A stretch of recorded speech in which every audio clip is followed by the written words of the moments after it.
Placed on probation and facing the threat of losing its accreditation, Pima Community College is hoping to weather the storm. PCC officials stressed the issues were not academics. They stem from the disastrous reign of the last full-time Chancellor, Roy Flores, which included 8 sexual harassment allegations. A couple of things, kind of key points to point out. Number one, the probation is not related to any of our academics. It's not related to our student services.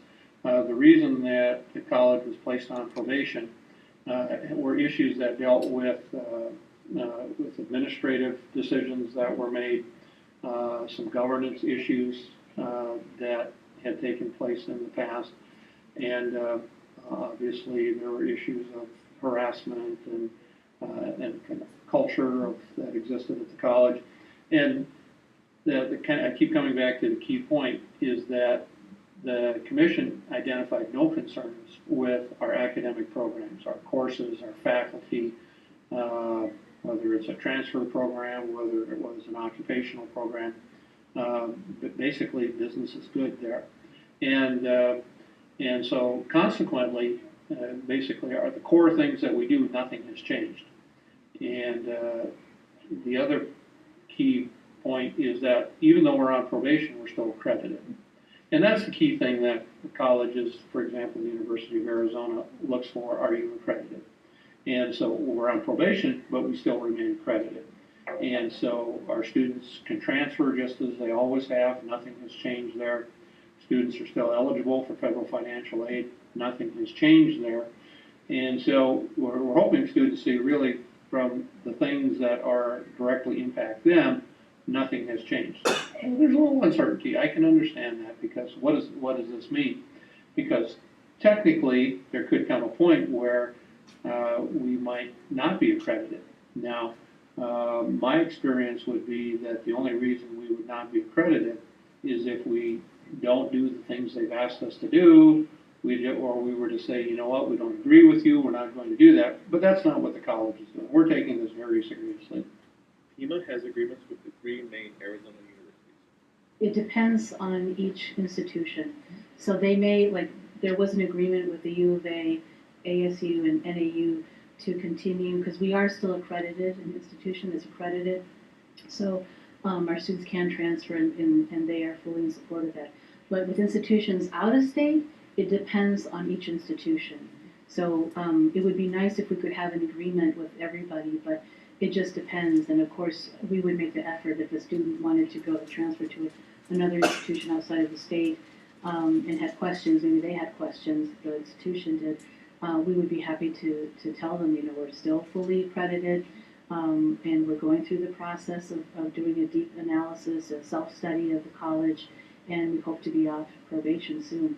So, but in the meantime, it's still accredited and everything transfers. Students are concerned, but not worried. I never really talked about it in class, but amongst my friends we talked about it, just because that would affect all the users in here. Yeah. Just to graduate this semester. The Higher Learning Commission took issue with Pima's process for filing complaints and the lack of faculty involvement in decisions, most notably the application of admission standards. We're not in compliance with 2 different core components. One is Criterion 2, Core Component 2A, and that's the statement that they have is the institution operates with integrity in its financial, academic, personnel, and auxiliary functions.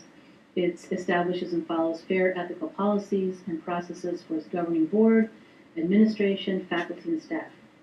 So that's one that we need to work on, that's why we're on probation. The other one is Criterion 5, Core Component 5B, and that one says the institution's governance and administrative structures promote effective leadership and support collaborative processes that enable the institution to fulfill its mission. So those are the 2 things that we were dinged on for probation, and that's what we're working on. So the whole college is involved. The officials actually see the process as a chance to better the institutions. So it's really, even though it's, unfortunately we're on probation, but at the same time it's like an opportunity for us to really not only work together for a common goal, but to really reshape Pima College as the way we want it to be.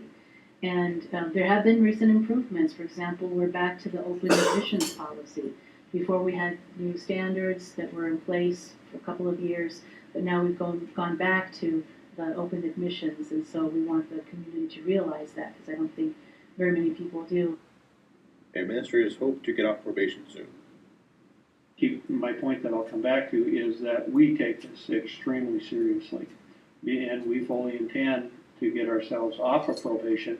And so, from a student's point of view, they shouldn't see, hopefully, at the end, nothing will have changed for students.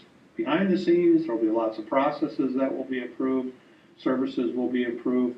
I think there is an upside to doing this, because when you do an institutional self-study, one of the things you look at is essentially all of your processes and procedures.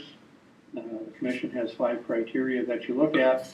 And when you look at that, you try to find evidence that we're doing that, and then you evaluate and you say, if there's some things that aren't as good as we think they ought to be, well, let's improve them.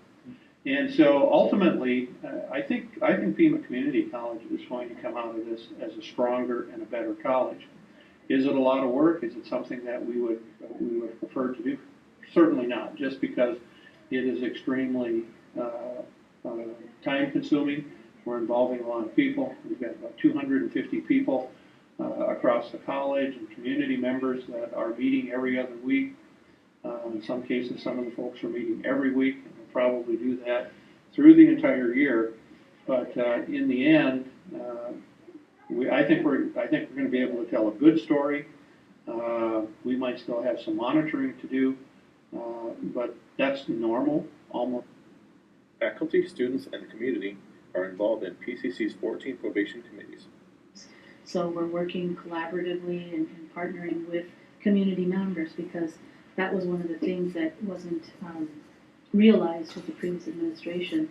Things were told to the community and to the high schools, for example, of how things were going to be with the new admission standards, but never seeking or soliciting input or feedback from them. They were just told this is the way it's going to be.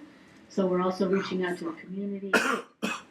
U of A student Daniel Valenzuela, who took a few classes at Pima in the past, thinks Pima losing its accreditation would be a blow to the community. Many people like to take the classes here. They like to transfer the top courses, math, physics, or all those courses. And I think that if Pima loses accreditation, people will have to take all of their classes at the UFA, and that will probably hurt their GPA. Administrators are excited about the new Chancellor, Lee Lambert. We have a new chancellor too, and he's very supportive of our work, and he realizes that everything we're doing with the higher learning, that goes to the Higher Learning Commission, the monitoring report, and the self-study is the priority for the college right now. Pima has 62,000 students spread across 6 campuses. It's huge. We're the only community college, obviously, in the Tucson metro area. And so it's critically important, because anybody that wants to go to a community college, Pima is the option. And because of the campuses and just the total volume, we are one of the largest community colleges in the country. So the impact is fairly significant. And the impact for Pima Community College, while most people tend to think of our transfer programs, our occupational programs, what we're doing, workforce training. We're doing training for business and industries. We're providing adult basic education. We're providing for folks that want to come in and do the brush-up so that they can do their GED, those types of things. We touch a lot of folks. So this is, as you said, you were looking for kind of an issue that is important to the community. This is important to the community, and so I would say another piece is we don't want to let the community down, and so it's another reason for us taking this very seriously.